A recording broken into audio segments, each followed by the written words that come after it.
कल्पना करा, वादविवाद स्पर्धा म्हणजे लोकशाहीचं एक छोटंसं मॉडेल आहे. दोन बाजू आहेत, परीक्षक आहेत आणि प्रेक्षक. आणि पहिला आपल्याला प्रश्न असा आहे, की स्पर्धकाने नेमकं काय करायचं? म्हणजे मी स्पर्धेत सहभागी झालो तर कोणती बाजू निवडायची? मला जी योग्य वाटते ती, की जिच्यासाठी माझ्याकडे जास्त स्ट्रॉंग मुद्दे आहेत ती, की मला जे वाटतं की प्रेक्षकांना जास्त पटेल आणि जास्त टाळ्या पडतील ती. कारण तिन्हींचा उद्देश वेगळा आहे. पहिल्यात आहे सत्य शोधणं, म्हणजे खरंच कोणती योग्य बाजू आहे. जिंकणं म्हणजे कोणती बाजू जिंकू शकते, कोणती बाजू मांडून मी जिंकू शकतो. आणि लोकप्रियता, की कोणत्या बाजूला जास्त टाळ्या मिळतील. आता जर प्रेक्षकांकडे बघितलं तर प्रेक्षक कशासाठी आलेत? काही लोक शिकायला आलेत, की दोन्ही बाजू समजून घेऊयात, त्यातनं योग्य काय ते निवडायला शिकूयात.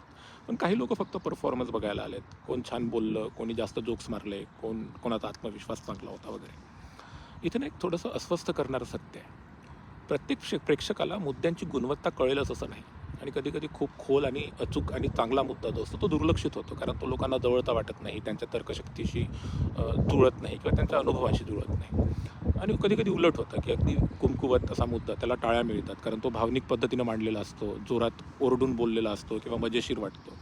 कधी-कधी एखाद्या वैयक्तिक चीप टीका करूनही लोकं त्याला कोणाला तरी कमी लेखतात आणि लोकांना वाटतं, की तो बोलणाऱ्याचा कॉन्फिडन्स आहे. लोकं हसतात, टाळ्या देतात.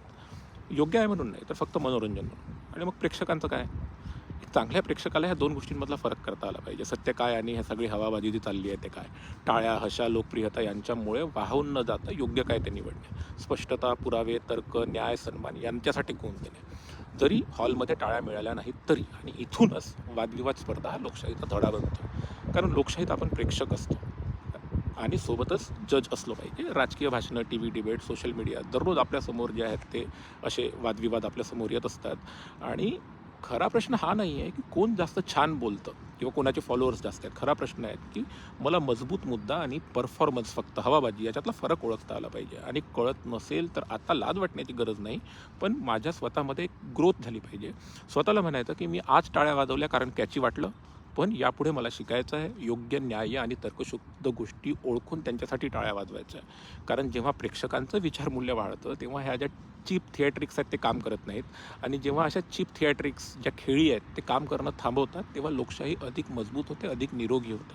आणि लोकशाही मजबूत होणे ही आजच्या काळात या देशाची आणि कदाचित संपूर्ण जगाचीही गरज आहे. धन्यवाद.